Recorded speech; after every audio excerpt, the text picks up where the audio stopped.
thank you to Autodesk. You guys are changing the conversation, and this is the epicenter of where the change is happening, particularly with design, and design that's responsive to people and treating people that traditionally have been treated like beneficiaries as customers. So thank you. I'm going to start with an easy question. What is design? And you can tweet this maybe with the hashtag Design Night. But I wanted to start with this because I don't think it's quite straightforward. And in fact, in Swahili, the closest word to design is to make. It's tengeneza. And I feel like there is some talk about it. In fact, John Maeda, who many of you know, the guru of design, has a whole blog about it, talking about what is design. But I want to tell you how we think about design at DREV. It's about solving a problem. And when you think about impact design, I think it's a total overlap. I think the big difference, if you're going to say there's one, is that with impact design, our currency is impact. So changing the world, making it a better place, like what Autodesk is talking about. That's really what we're talking about with impact design. I wanted to give you a sense of the history. I'm an engineer, and I'm one of those people who really needs to study things before I started. And there's actually a very rich history that's led to where we are with design for impact. If you think back about following the end of World War II, there's the Marshall Plan. And this was really the beginning of foreign aid. And I have these waves at the bottom because I feel like there's four kind of crests here that we've been learning from ever since. The second is appropriate technology. And I know there's a lot of designers in the audience. Does anyone know who these two guys are? Don't be shy, you can yell out, even if you're out there. Okay, the guy on the bottom is E.F. Schumacher. And he started what's called the appropriate technology movement. And he was actually an economist, not a designer. And the other gentleman is George Papanek. And he did design for the real world. And really what they did is they started to shift the conversation from foreign aid, these big projects, dams, to let's talk about local materials, local people. What makes the most sense here? So it was very much a reaction to these big projects. And this is where you started to see innovations like the treadle pump. And the picture you see here is from IDE that started in Colorado with one of DREV's co-founders, Paul Polak. And it made a huge impact in Bangladesh. And I think he said he's now lifted 17 million people out of poverty with just this treadle pump. This leads to the social entrepreneurship phase. And the pictures here on the right is Jim Patel. Many of you know him. He's the head instructor of design for extreme affordability at Stanford. And next to it, you see the Kickstart pump, which is where I worked for a long time. And these two groups were really the innovators now, starting to shift from this very technology kind of centric thinking to now more of business thinking. Like, how do you get the product to users? What makes sense? Like, how are people going to pay for it? How's distribution going to work? And thinking more along a business line. And now I say we're kind of coming into this design for social impact. And the change now is thinking more about design based on the people. Like, what are their user needs? And as I said, thinking about people as customers as compared to beneficiaries. And you're seeing this incredible movement with leaders like the Design for Extreme Affordability and Kickstart really starting to push where the field goes. And this is where I think we're getting into now. And I want to tell you a little bit about DREV. DREV is short for Design Revolution. And this is how we think about design.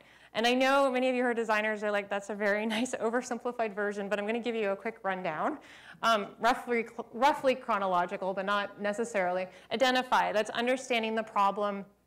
What does the landscape look like? Is it really a problem? Many times you see in the social sector, it's a perception of a problem as compared to what actually the person or the customer, the user perceives as a problem.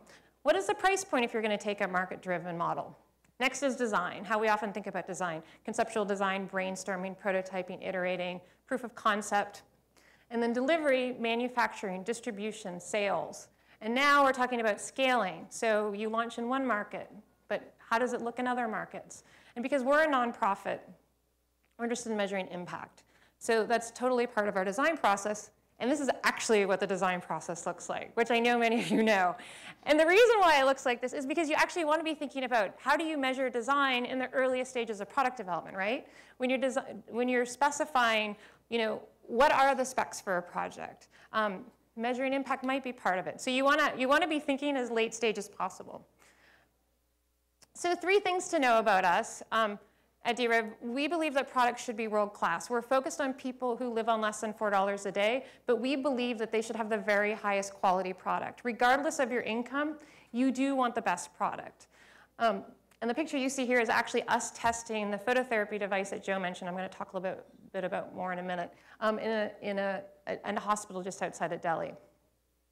The second thing is we like to say we're user obsessed. So you all know about human-centered design and user-centered design. And we're saying, yes, you need to understand your end user, all of the stakeholders, but you also need to understand the landscape.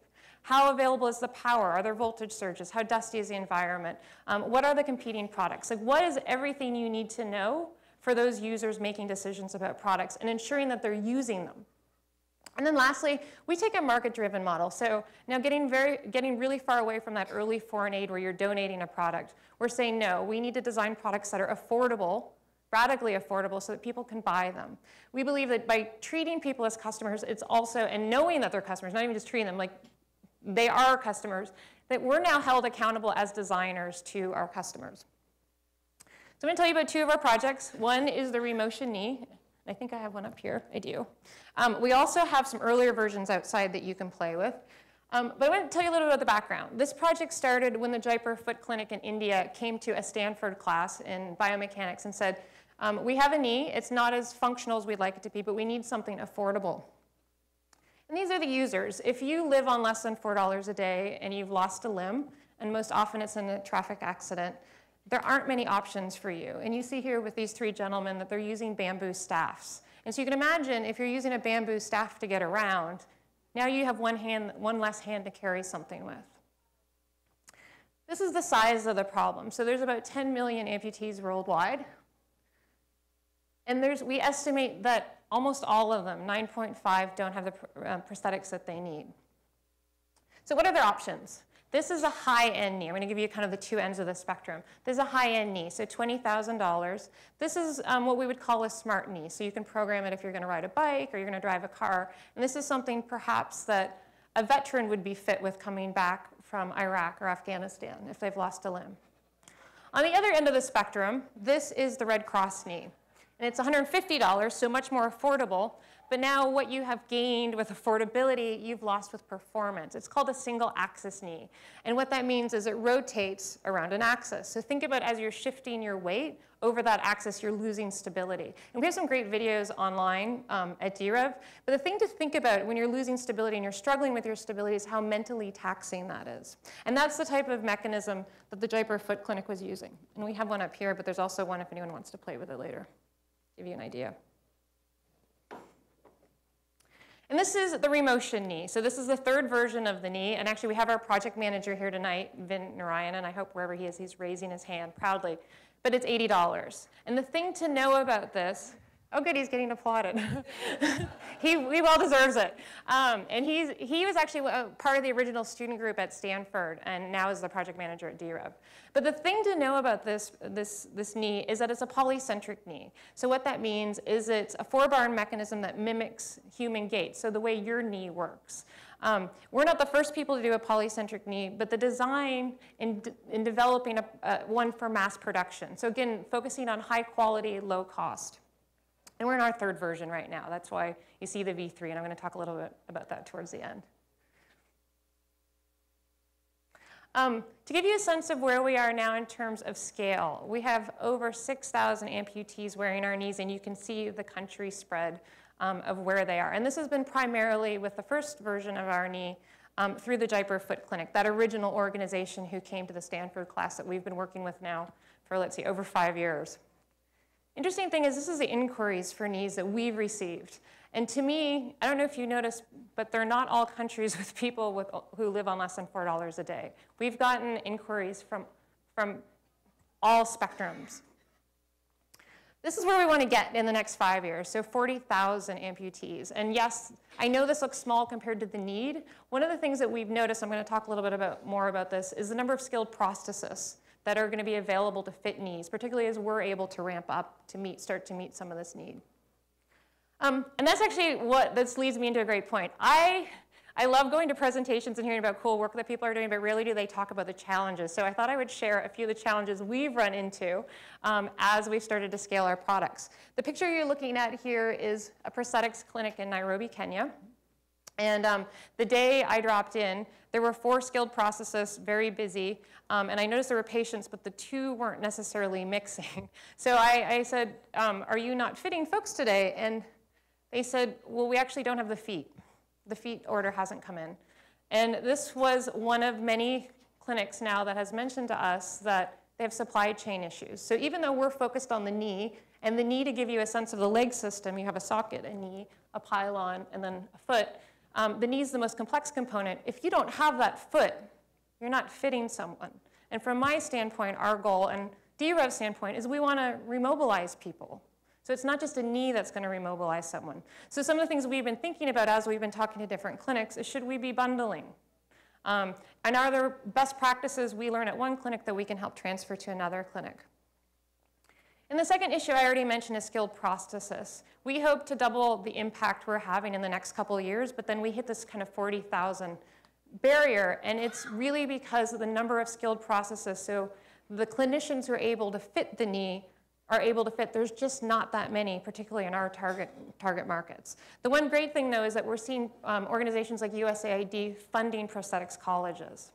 So hopefully we'll see that improve, too.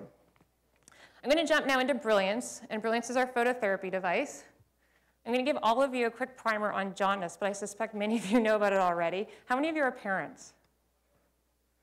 Okay. How many of you had children with jaundice? Yes, so okay, we actually might be statistically higher here. About 12% of all infants need to be treated for severe jaundice. And what jaundice is it's a buildup of bilirubin, which is a naturally occurring neurotoxin in the blood. And if it's not treated quickly, it can lead to brain damage or death.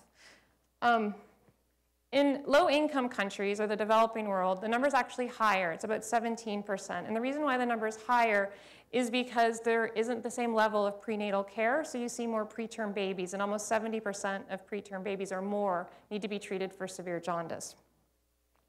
And jaundice is actually the #1 reason worldwide why babies are readmitted, and new data is suggesting that it's actually the 5th largest killer of infants worldwide. And it's something we don't think about here in the US because we do a quick test, and you put the baby under blue light. So it's very easy to treat. It's just blue light shining through the skin. It breaks down the bilirubin in the blood, and the babies actually just pee it out.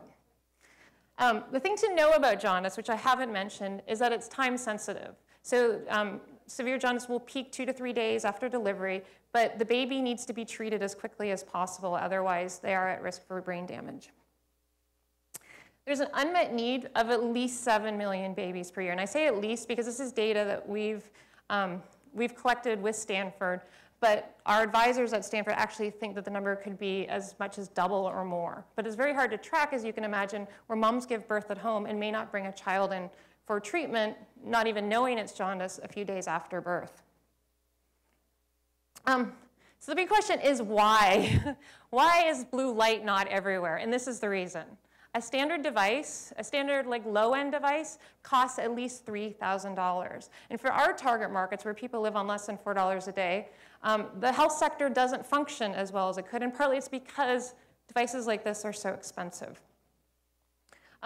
And it's not just the cost. There's also a bulb issue. And so this is a picture, and I know it's a little bit disturbing, but please know these babies are healthy other than being preterm and severely jaundiced. But you'll notice that the bulbs at the bottom, there's supposed to be 6 that are lit. You see about 3 that are lit. The other 3 are burned out.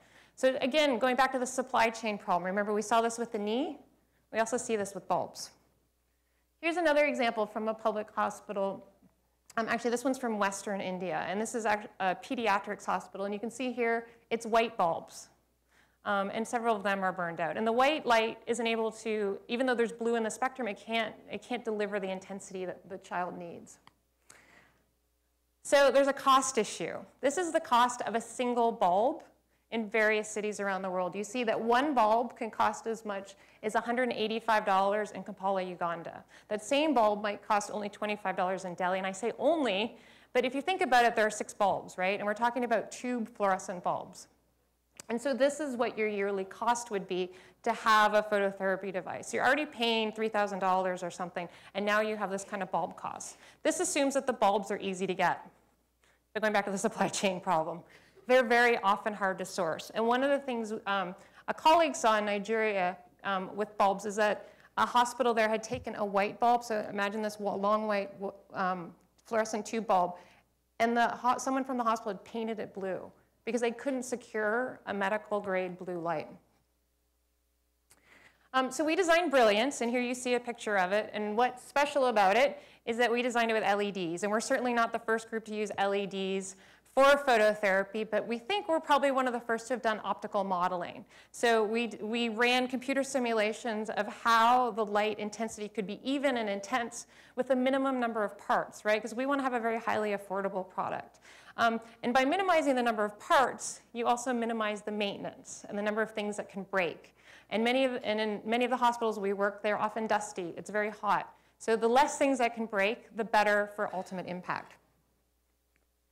And Brilliance is only $400. So huge price difference from the $3,000, and now hopefully opening it up to many, many, many hospitals. Oh yeah, and no bulb replacement costs. I should have mentioned that. LED lasts 50,000 hours, which at a minimum is going to be 8 years before any kind of degradation in performance. And one other great thing about LEDs, which I know many of you know, is they use about 40% of the power of a CFL bulb. We have an interesting business model around delivery. Remember when I talk about design, I'm saying, okay, it's not just about design of the thing. It's like, what's the business model? How is it getting to delivery? This is our partner, Phoenix Medical Systems. And we license it to them. They manufacture, distribute, sell Brilliance. And this is the first lot. And this is from about 1.5 years ago. And this is where Brilliance is now. It's treated over 27,000 babies, even I'm surprised. In now 9 countries. And if you look on our website, and I'll talk a little about this in a sec, we have impact dashboards. Our goal is to treat over 1 million babies in the next 5 years. And we estimate that, I'm going to go back for 1 sec. We estimate that about 90% of the children that are being treated by our devices would not have received effective treatment otherwise. So a quick mention of one of the challenges we've run into as Brilliance has started scaling is that we designed it to be very affordable, right? And what does that mean? That means that the retail price for the end purchaser is $400 plus maybe shipping in a little bit more. But what we found is to enter certain countries, you need to have a local agent, and that local agent wants the flexibility to mark up the product. So some of the first buyers of our products were distributors. I was a distributor in the Philippines, and we found out that they marked up the price 3 times. So it was a lesson learned to us that you can't always control what happens after. But the way we've started to address it is we said, okay, we actually have to do more due diligence, and we have to be involved in the partner selection on the distribution side. And it's been really great for us because we actually get a lot more market intelligence locally that we might not have otherwise. And coming soon, just to give you a preview, is Brilliance Pro. And this is the next version of Brilliance, and it'll be out later this year. All right, I'm going to buzz through 3 lessons we've learned as part of Design for Impact. The first one, and you got this already from the arrow, it's a system and not a product, right? It's not just about the thing. Michael's giving me the thumbs up here because he knows it's not just a hospital. Michael from Mass Design. So we have this kind of system approach. And I think when we think about design, we often are very focused on like this band and the activities that I would say, you know, on like identifying a problem, this kind of prototyping, this proof of concept. But if you're going to get to impact, you have to think about a lot more. So the Malago Foundation folks are here tonight, and I've borrowed their 4 questions. So when you're thinking about designing a product, is it needed? Does it work? Will it get to those who need it, and will they use it correctly, right? It's one thing to design a product, but you want to make sure it gets to the people who need it, and they use it, and it creates that impact, right? We've also added a 5th question in there, which is, will they buy it, right? Because if you're taking a market-driven model, you can answer all those questions, but if nobody buys your product, there isn't going to be any impact. I want to tell you a story we learned about number 3 with Brilliant Scaling. This is Dr. Sathya. She works at a public hospital in Tamil Nadu, India. She's here with 2 of her residents. When we visited her the first time, she was using a substandard phototherapy device. All the bulbs were in there, but the intensity was too low. It was about 1/3 what it should be to treat a child. And she is totally on it. And so my colleague had said to her, Dr. Sathya, your intensity isn't very high. And she pulled out this textbook. You don't need to read this, but what the textbook basically says is that low intensity is okay, okay? And we were amazed that she had a textbook that she could pull out and actually point to the page, because of all the things neonatologists need to know, the intensity for the light is not particularly high, I would think, on most of their agendas. This is the book. It was written by doctors in Boston, and we ended up calling them and said, you have like a very low number in there. It's actually way below what the American Academy of Pediatrics suggested.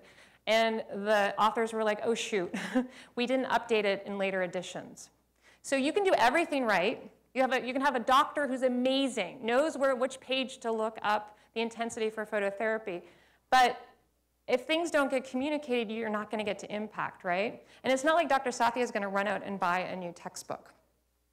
Lest you think this is a developing country problem, in quotes. This is from the Duke website, the Duke University website, a little over a year ago. And I'm going to let you read this for a sec and guess what is wrong. Does anyone want to shout it out? I love when you guys learn with me.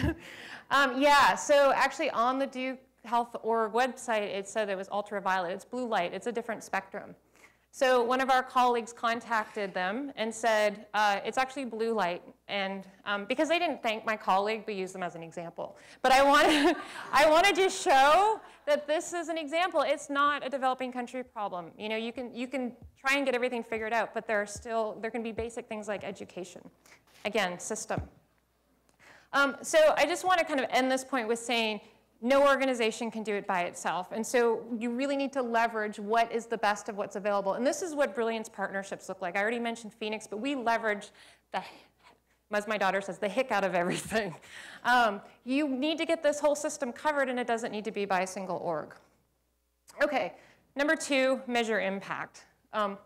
Because you need to keep iterating. And not just the product, but maybe the business model, or maybe your approach to impact assessment. I mentioned the number of babies that have been treated by Brilliance. The kind of big indicators, though, are the number of babies who wouldn't have otherwise been effectively treated, and ultimately the deaths and disabilities averted. This is the algorithm we use to calculate this, and if you're super interested in it, you don't have to read it now. You can go read it on a blog. But one of the things we learned as we sent someone back out in the field to check how our devices were being used is they weren't necessarily being used in the ways we expected. In northern climates, they might not want to use, the hospitals may not use Brilliance because the LEDs don't keep the baby warm. CFL bulbs do. We see in public hospitals that 2 babies are being treated when our assumption is that 1 would be treated.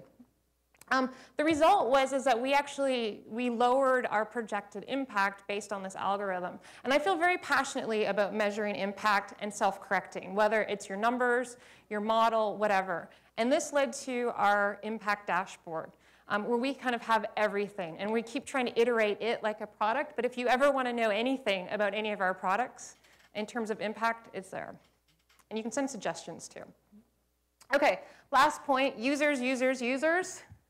Because they do know best. I think in design, there's this tension between like the God designer who's designing something new and showing people what's next. In our field, it's about the user showing us what's next. And a great example of this is the moving from the first version of the Diaper Knee, which you guys can again play with out there. But first one clicked. We saw homemade noise dampeners. So that led to a real noise dampener in this version. The second thing we saw is that our users were wrapping the knee in what we call cosmesis, which is just basically a fancy word for an ace bandage in this case. But it's because it's really obvious that under pants or a skirt that you're wearing a prosthesis. So that led to many of the modifications with the knee. But it also, the big change from here to here is the design for mass production. This will be the first unit that's mass produced through injection molding. All right, I want to end with this slide. This is a quote from the African Union chairwoman. It's important to understand that development is not a nice to have. It's essential for peace, for stability, and for progress in the world. And I think when we talk about impact design, this is really what it's about. It's not just about what our products do or how we can change the industries, but ultimately the greater good. This is how you reach us, and thank you so much.